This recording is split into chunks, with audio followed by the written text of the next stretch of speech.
ever walked into a grocery store and it smells like a crime scene at a sewage plant? No? That never happened to you? Well, unless you've been to the Kansas City government-run grocery store, the KC Sunfresh, you're missing out on a stench of socialism in real time. But now you need to brace yourselves. Radical socialist Zoron Mamdani, he wants to bring this brilliant idea to New York City. Brick City is what they call it. A whole network of taxpayer-funded grocery stores, 5 to be specific, run by the same folks who can't even keep the DMV printer working. Government run or government funded anything rarely works because capitalism demands that the free market rise to the occasion and provide goods or services of value. But you don't have to believe me. No, don't take my word for it. We're going to talk about the abject failure of what things would look like under a democratic socialistic paradigm. You know, when you put Democrat in front of it, that just kind of makes it all better. You guys, this is more than just incompetence. It's a political fantasy born from privilege and Marxist delusion. So let's get into it.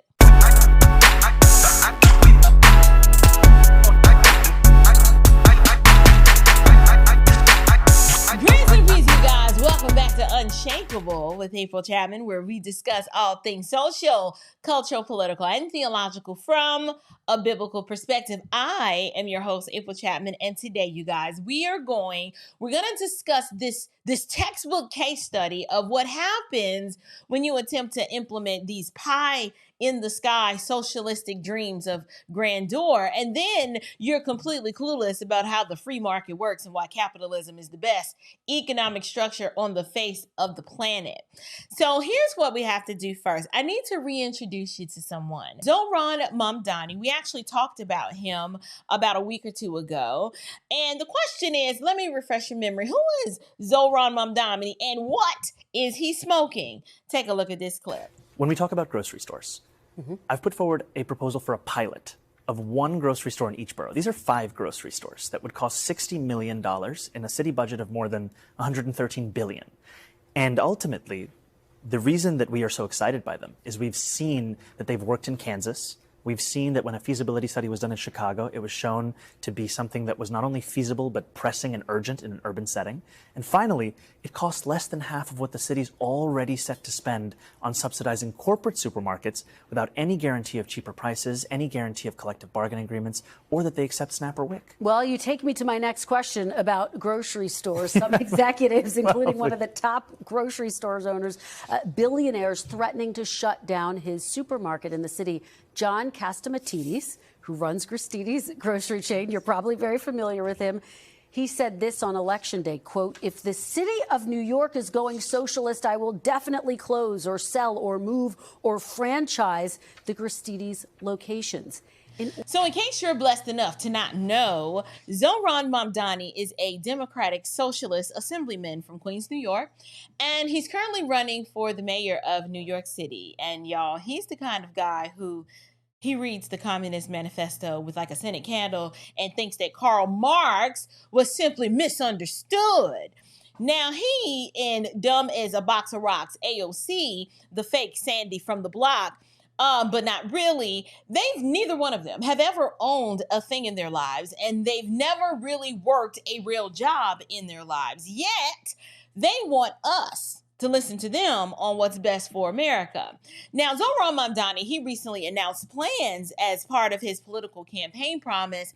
He wants to create a publicly funded network of city-run grocery stores in New York City, because for some reason he thinks that the government can run supermarkets better than the private sector.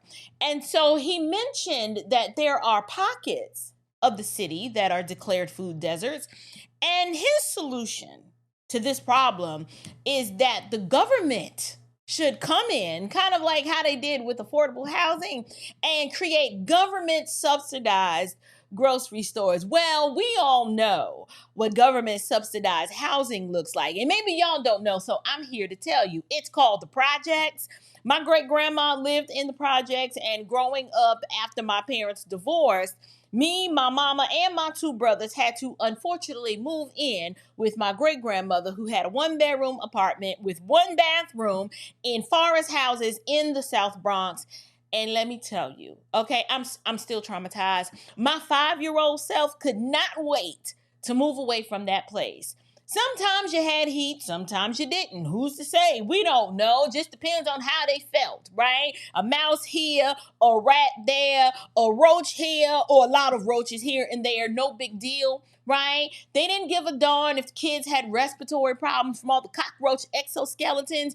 You just needed to be happy that you had a place to live, okay? And it was affordable, though. Now, wait for it.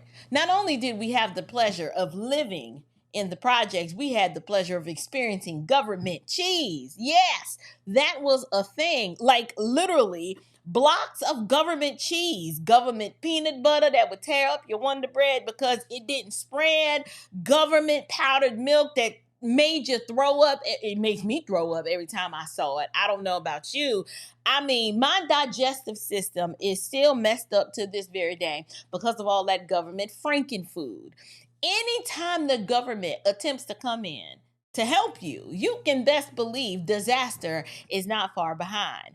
Now, I don't know about you. I don't want government anything, especially not in New York City. Why? That is the same government that gave us COVID testing tents. Do y'all remember that? But the tents didn't have no tests. And in a subway system that kind of smells like pee and regret. That's that government that would do these government-run grocery stores. Now that I've taken you on a trip down memory lane, and after this episode, I'm going to be getting on my knees thanking God for better days. But let me introduce you to the latest experiment. I want to introduce you guys to the KC Sunfresh Freak Show. Take a look at this clip. As a voice for everyone, we're following up on tips we received from viewers about deteriorating conditions at the Sunfresh grocery store in the Linwood Shopping Center off Prospect. First off, the smell. I mean, it's just ridiculous. I watch people walk in and walk out. The grocery store has received financial assistance from the city, but has been unable to keep those shelves stocked in an area that in the past has often been referred to as a food desert. Around here, a good thing don't last too long. And it will impact a lot of people and a lot of families.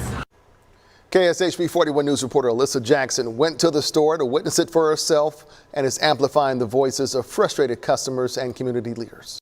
It's clear this Sunfresh at 31st and Prospect is struggling. This is the first section people see when they come in. There's barely any produce. A lot of the coolers and shelves around the store look the same way, empty. So shoppers have been asking us, if the store isn't closing, then where is all the food? A rotten smell comes through the door, and anywhere you turn, you'll see products that need to be restocked. No hot food or deli. There was a time this store was on life support.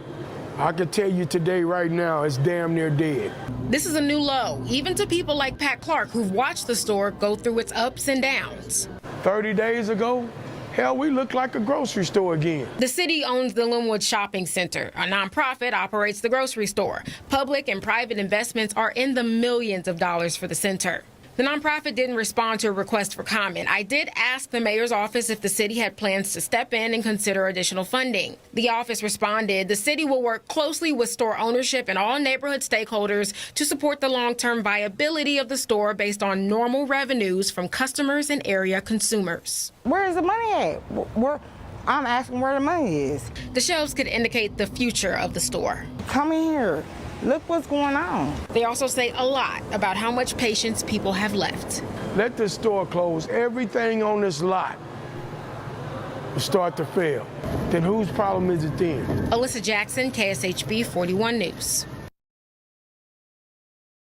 All right, so if you want a preview of what Mamdani's socialist utopia looks like, y'all look no further than the Kansas City, Missouri. This is the city where they launched a government-backed grocery store and called it the KC Sunfresh. And y'all, this place, it was supposed to be a solution to the food desert, but what it has become is more like a biohazard, a money pit, and a master class in why government shouldn't run a lemonade stand, let alone a supermarket. So let's go ahead and just walk through the timeline of disaster, shall we? Let me set this up for you. So the city dropped $17 million in taxpayer funds, and the goal was to revamp a shopping center and a grocery store, and this happened in 2018. Now, the store was supposed to provide fresh food to the community, and it was supposed to be this model of city intervention. But then here comes the financial dumpster fire. By 2024, the store had lost $885,000 in a single year. How do you lose that much money in 1 year is beyond me, but they're from the government and they came to help. Now, city leaders, they had to keep throwing good money after the bad, right? They wasted $4 million in subsidies, grants, rent breaks, bailouts. So basically, they could never really get on their feet. The government would give them more money to bail them out, and they would just end up right back where they started. And they were practically paying people to fail. Like if Blockbuster tried to reopen during Netflix's heyday, that's kind of like what this grocery store was like. And so now let's take a look at the inventory. Oh, what inventory? Right, you saw the empty shelves. Shoppers were complaining for weeks. There were weeks and weeks on end of empty produce shelves, broken coolers, and a deli that looked like a crime scene. So listen, I mean, this sounds like a place that sometimes you'd walk in and you might see one sad tomato and then a tumbleweed down in aisle 4, and we're supposed to celebrate this because they're from the government, remember? And they're here to help. Now, wait for this part. There's a stench.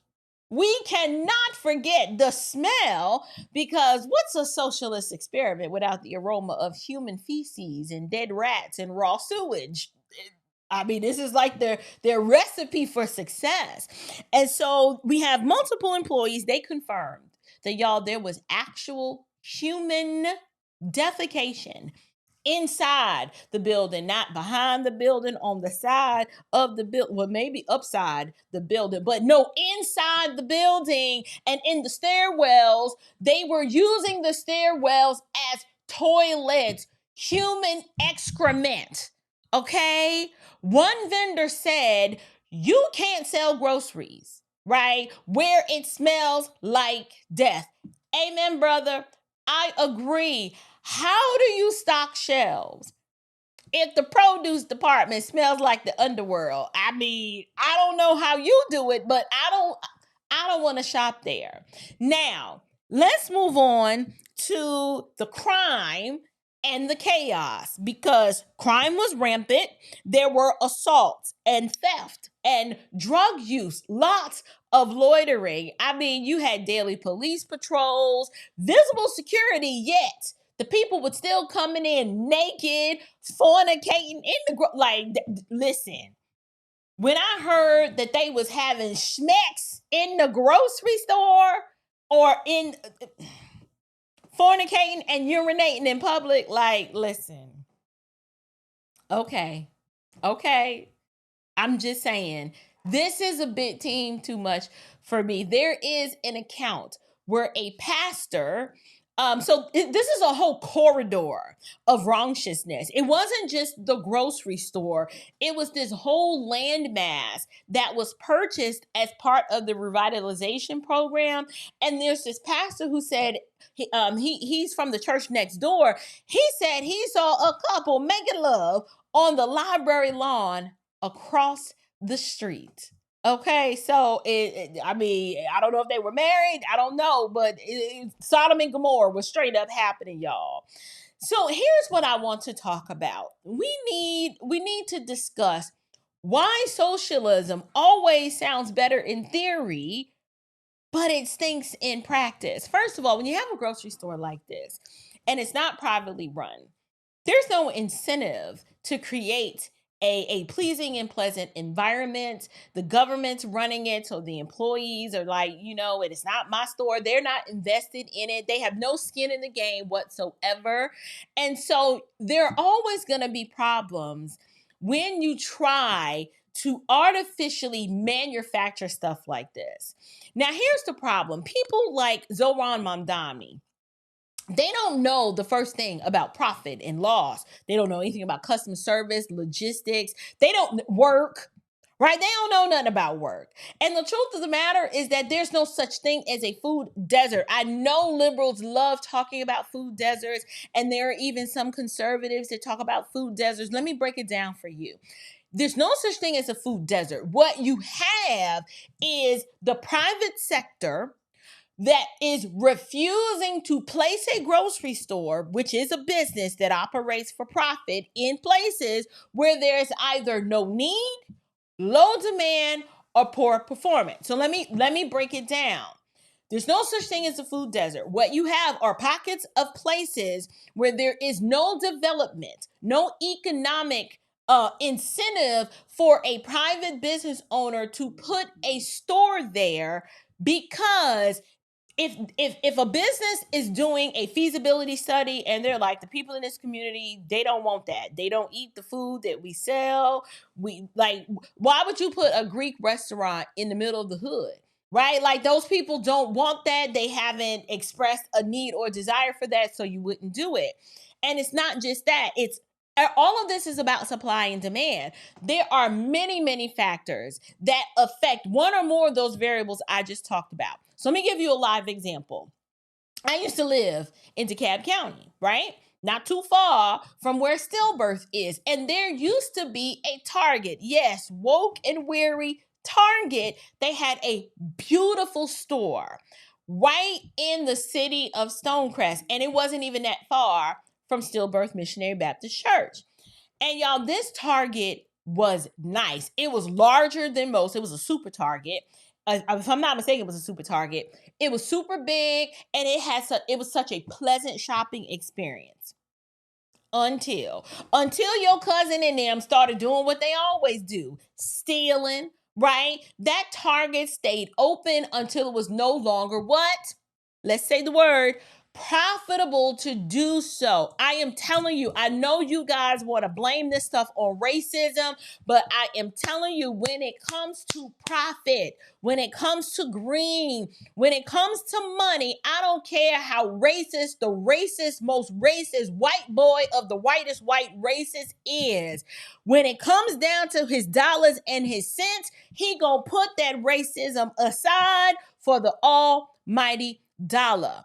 If there is a store in a community where the community doesn't shop in there, or it becomes too cost prohibitive for that business to operate in that place, the business is going to cut its losses, and they're going to go where they are appreciated and when they can turn a profit. Nobody has time to spend more money locking up the merchandise, hiring extra security because Taquayshawn and them got sticky fingers. Nobody's doing that.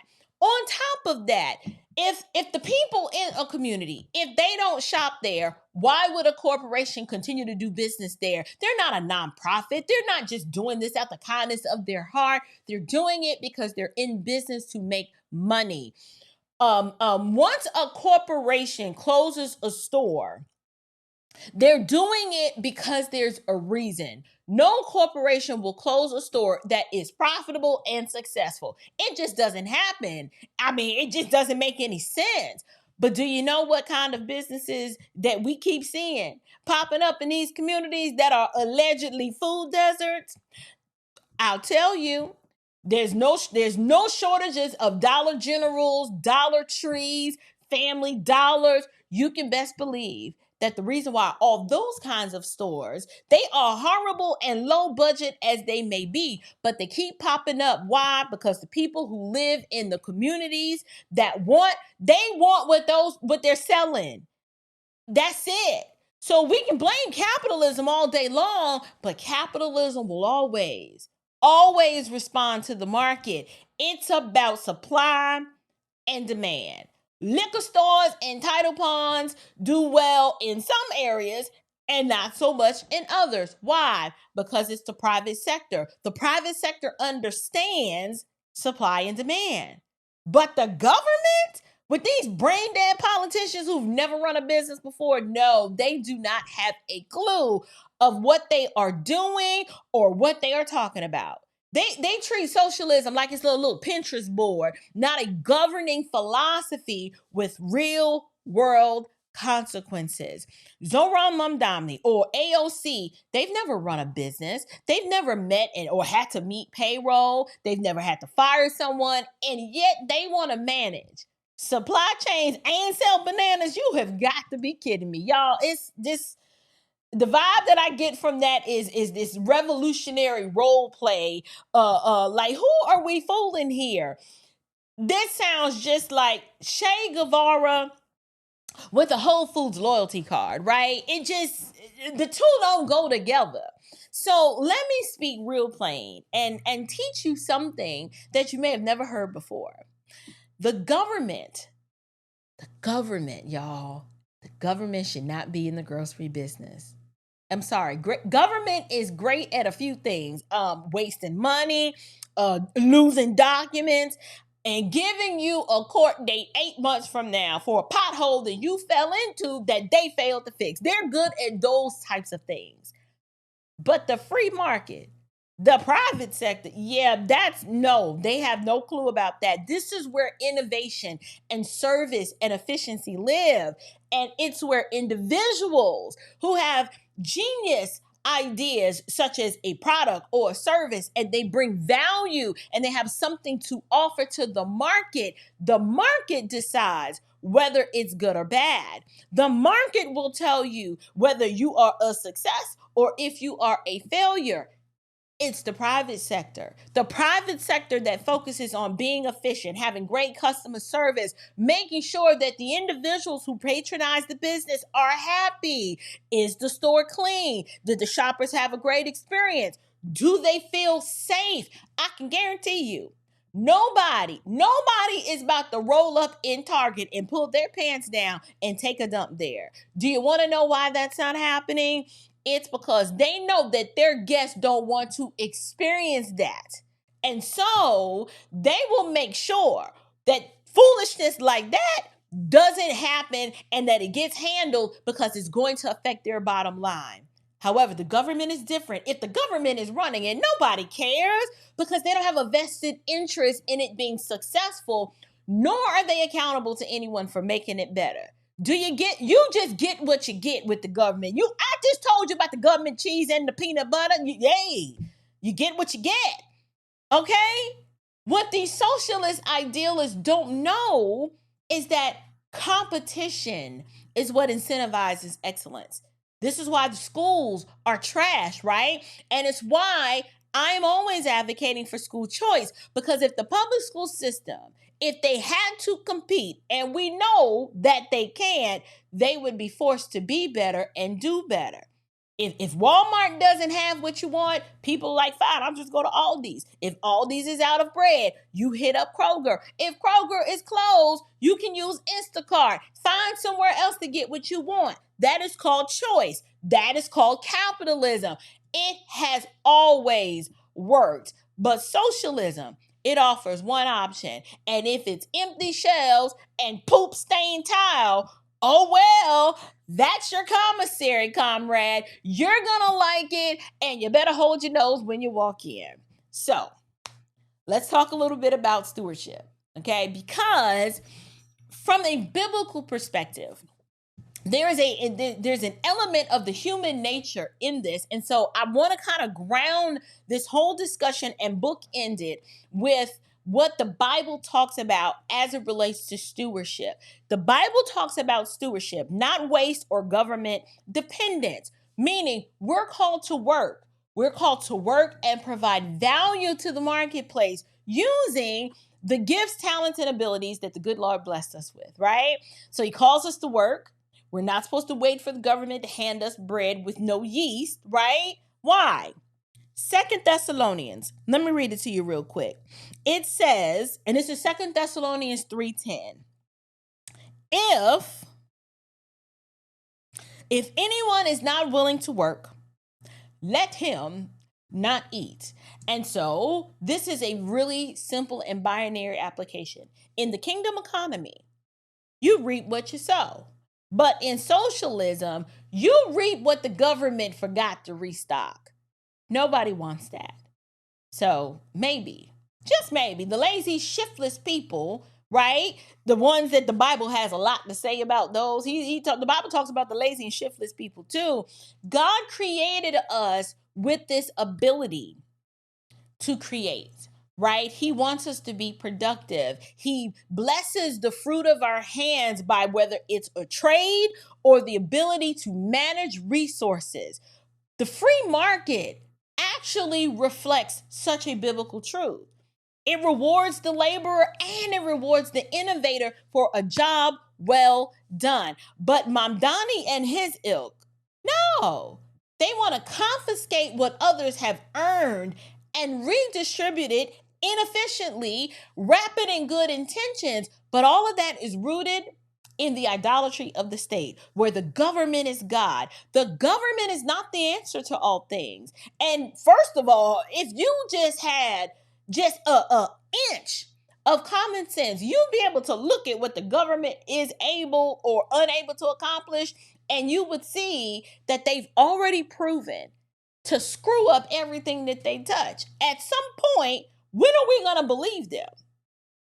What skill does Mamdani have to prove that when he does what he plans to do, that his outcome is going to be different? He's not going to get the same outcome that happened in the KC Sunfresh, right? He doesn't. He has no measurable statistics or data analysis to back up the fact of what he wants to do and how it's going to be successful. He just has a socialistic dream. A dream that's rooted in delusion. And unfortunately, New York City is, in my opinion, New York City is too important of a city to put in the hands of an idealist idiot. I'm just saying. So Zoron Mamdani, sweetie, honey pie, sugar lump, if you want to help low-income communities, first you need to start by getting government out of their way. There are too many people that are already government dependent. We don't need more of that. Support job creators. You know, right? Those wealthy people who create the jobs that your work wife AOC destroyed, Amazon, right? Cut the red tape. Cut the red tape. Keep the criminals out of the grocery store parking lots, right? And don't turn New York City into a sequel to Kansas City's taxpayer-funded food fiasco, because that's a mess, you guys. I mean, feces smelling grocery stores are not the business. And you have no business thinking, Zoron Mamdani, that you can be the mayor of New York City. I mean, I'm all about dreaming big and stuff, but sometimes we just got to be realistic. You have no experience, and no one with sense is going to trust you with their city. And to prove it, the KC Sunfresh experiment, y'all, it wasn't just a failure. It is a rotting, crime-infested, feces-filled warning that you cannot replace free enterprise with fantasy. As a matter of fact, for some reason, other Democrats believe that this is doable, notably this other socialist, Elizabeth Warren. Y'all take a look at what Pocahontas had to say. He said, we've got a problem with entire food deserts where people can't get access to grocery stores. Said, I'd like to take a look at whether or not we can have some kind of, like we do on military bases, you have some kind of support from the city government that says we're going to get some food grocery stores in areas that right now are food deserts. And by the way, it's a new and fresh plan for New York City, but it's been tried in other cities around the country and has had some real successes. So what I hear Mamdani saying is, I want to try things to make it work for working families. And you know what? This is how democracy works. A lot of people in New York City said, that sounds good to me. I'd rather try that than any of the other alternatives available to me. All right, y'all heard that, right? Like, she's extolling the success, and I just did a whole show telling you of how much of an abject failure this place has been. When the government tries to play grocer, Y'all, the only thing it knows how to stock is excuses and government cheese and unspreadable peanut butter. And I already told you, all you're going to end up with is digestive upset for the rest of your natural born life. So I'm curious to know, you guys, what do y'all think? Do you believe that the government can run their own grocery stores and that like the KC Sunfresh, that was just an isolated fluke? That, we can't count that, right? That was just an isolated incident. Or do you believe that, listen, the free market, it has and always will dictate what the people want, and the private sector just rises to the occasion because competition will always win? Whatever it is that you think, I want to hear from you guys. I want you to leave me a comment down in the box below, and do not forget, catch me over on Patreon. I'd love for you guys to support the work that I'm doing and the Unshakable community over there. Tap into what we've been working on. And I hope that this episode has helped you to stock up on truth. And if it has, share it, like it, tag your favorite Democratic socialist who thinks that EBT and entrepreneurship are the same thing. So until next time, you guys, stay bold, stay biblical, and above all else, stay unshakable. Grace and peace.